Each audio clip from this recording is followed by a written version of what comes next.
हरे कृष्णा, राधे राधे। सभी भक्तों को सादर प्रणाम। भक्तों, आप नियमित प्रातः 6 बजे हमारे चैनल पर श्रीमद् भागवत गीता का पाठ श्रवण करते हैं। प्रातः 6:30 बजे श्रीमद् भागवत महापुराण की कथाएं भी श्रवण करते हैं। सभी वारों की कथाएं, तिथि ज्ञान इत्यादि की जानकारी भी आपको हमारे चैनल के माध्यम से दी जाती है। भक्तों, यदि अभी तक आपने चैनल को सब्सक्राइब नहीं किया है तो अवश्य ही कर लें। साथ ही बेल आइकन भी प्रेस कर लें, जिससे आने वाले हर नए वीडियो का नोटिफिकेशन आपको समय पर मिल सके। भक्तों, कल आपने श्रीमद् भगवत गीता के राजविद्या राजगुह नामक 9वें अध्याय के पाठ का रसपान किया था। भक्तों, आज हम विभूति योग नामक 10वें अध्याय के पाठ का रसपान करेंगे। तो चलिए भक्तों, वीडियो शुरू करते हैं।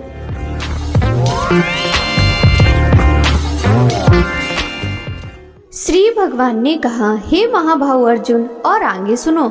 चूंकि तुम मेरे प्रिय सखा हो, अतः मैं तुम्हारे लाभ के लिए ऐसा ज्ञान प्रदान करूंगा जो अभी तक मेरे द्वारा बताए गए ज्ञान से श्रेष्ठ होगा।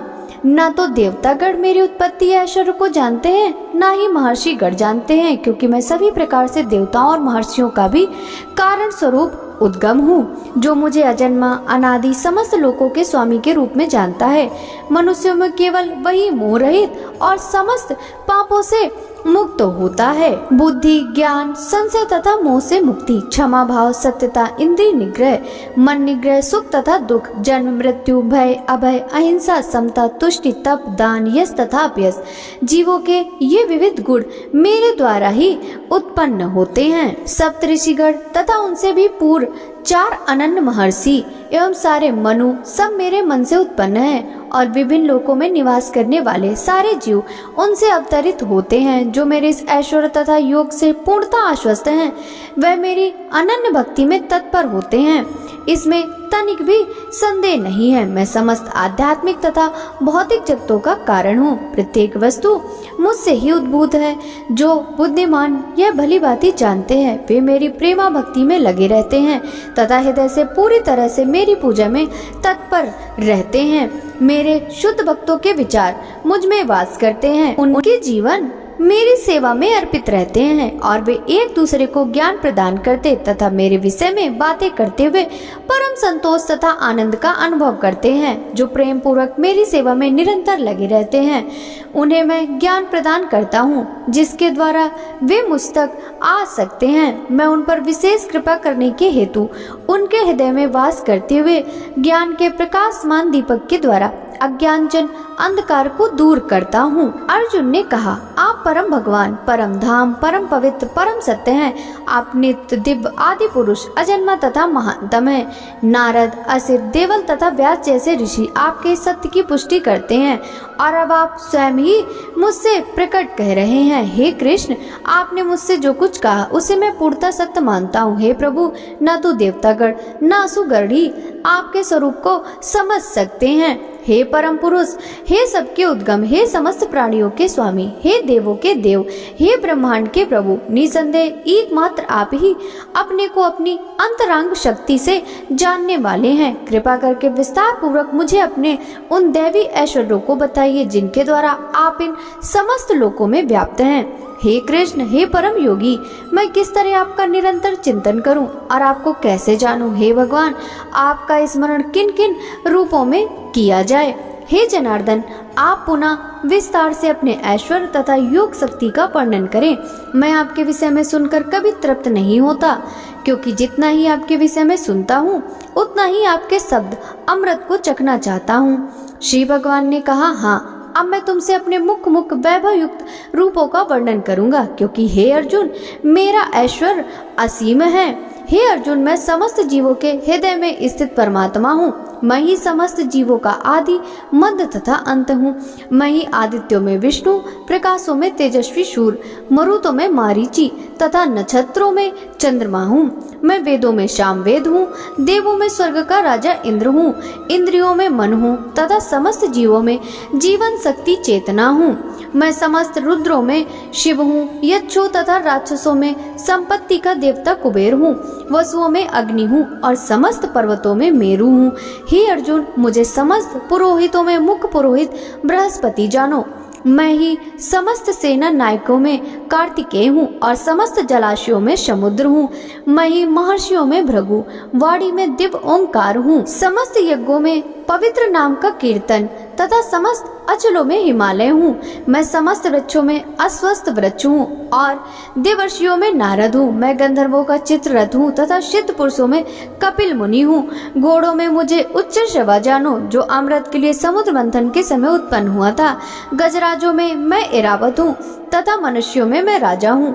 मैं हथियारों में वज्र हूँ, गायों में सुरभि, संतति उत्पत्ति के कारणों में प्रेम का देवता कामदेव तथा सर्पों में वासुकी हूँ। अनेक फणों वाले नाग में मैं अनंत हूँ और जलचरों में वरुण देव हूँ। मैं पितरों में अयरमा हूँ तथा नियमों के निर्वाहकों में मैं मृत्युराज यम हूँ। दैत्यों में मैं भक्तराज प्रहलाद हूँ। दमन करने वालों में काल हूँ, पशुओं में सिंह हूँ तथा पक्षियों में गरुड़ हूँ। समस्त पवित्र करने वालों में मैं वायु हूँ। शस्त्रधारियों में राम, मछलियों में मगर तथा नदियों में गंगा हूँ। हे अर्जुन, मैं समस्त सृष्टियों का आदि मध्य और अंत हूँ। मैं समस्त विद्याओं में अध्यात्म विद्या हूँ और तर्क शास्त्रियों में मैं ही निर्णायक शत्रु हूँ।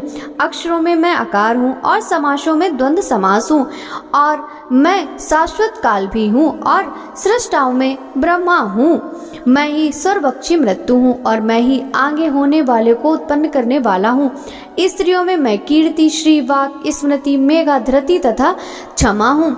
मैं सामवेद के गीतों में बृहत साम हूँ और छंदों में गायत्री, समस्त महीनों में मार्गशीर्ष तथा समस्त ऋतुओं में फूल खिलाने वाली बसंत ऋतु हूँ। मैं छलियों में जुआ हूँ, तेजस्वियों में तेज हूँ। मैं विजय हूँ, साहस हूँ और बलवानों का बल हूँ। मैं वृष्णिवंशियों में वासुदेव और पांडवों में अर्जुन हूँ। मैं समस्त मुनियों में व्यास तथा महान विचारकों में उष्णा हूँ। अराजकता को दमन करने वाले समस्त साधनों में मैं दंड हूँ और जो विजय के आकांक्षी हैं उनकी मैं नीति हूँ। रहस्यों में मैं मौन हूँ और बुद्धिमानों में मैं ज्ञान हूँ। यही नहीं हे अर्जुन, मैं समस्त सृष्टि का जनक बीज हूँ। ऐसा चर तथा अचर कोई भी प्राणी नहीं है जो मेरे बिना रह सके। हे परंतपा, मेरी दैवी विभूतियों का अंत नहीं है। मैंने तुमसे जो कुछ कहा वह तो मेरी अनंत विभूतियों के संकेत मात्र है। तुम जानो कि ये सारा ऐश्वर्य, सौंदर्य तथा तेजस्वी सृष्टियां मेरे तेज के एक स्फुलिंग मात्र से उद्भूत हैं। किंतु हे अर्जुन, इस सारे विशद ज्ञान की आवश्यकता क्या है? मैं तो अपने एक अंश मात्र से संपूर्ण ब्रह्मांड में व्याप्त होकर इसको धारण करता हूँ। बोले श्री हरि विष्णु भगवान की जय।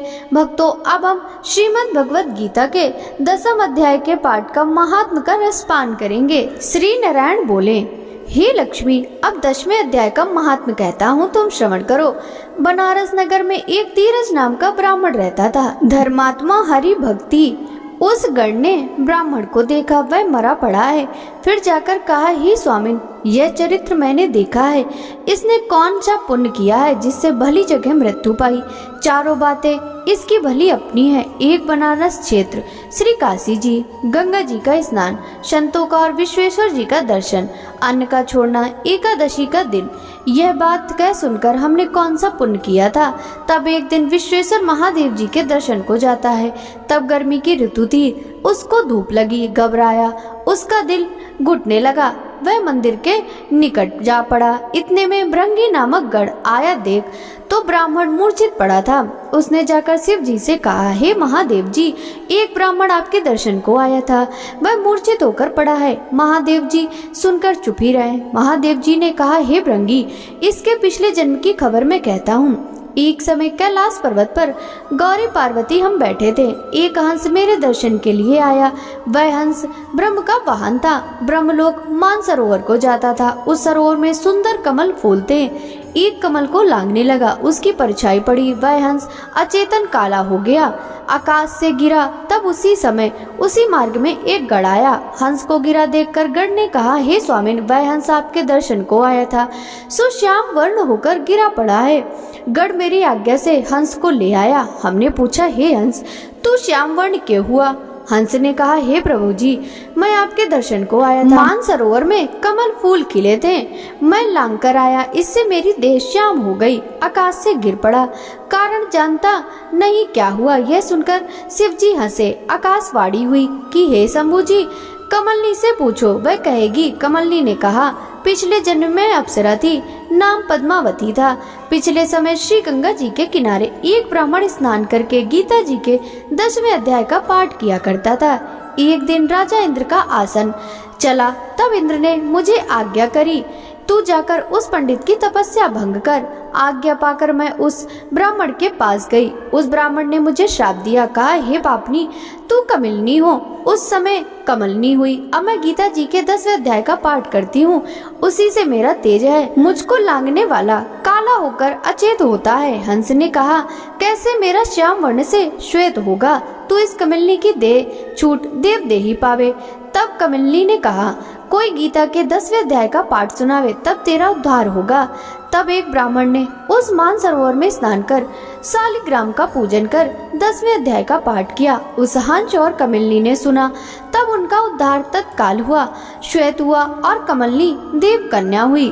भक्तों, आपको श्रीमद् भगवत गीता के 10वें अध्याय का पाठ कैसा लगा है? यदि पसंद आया हो तो वीडियो को लाइक कर ज्यादा से ज्यादा भक्तों के साथ शेयर कीजिएगा। साथ ही वीडियो के कमेंट बॉक्स में जय जय श्री हरि विष्णु जरूर लिखेगा, जिससे भगवान विष्णु की कृपा दृष्टि सदा सर्वदा आप सभी पर इसी प्रकार बनी रहे। आपसे मिलते हैं श्रीमद् भगवत गीता के अगले अध्याय के पाठ के साथ। तब तक सभी भक्तों को हरे कृष्णा, राधे राधे, हर हर महादेव।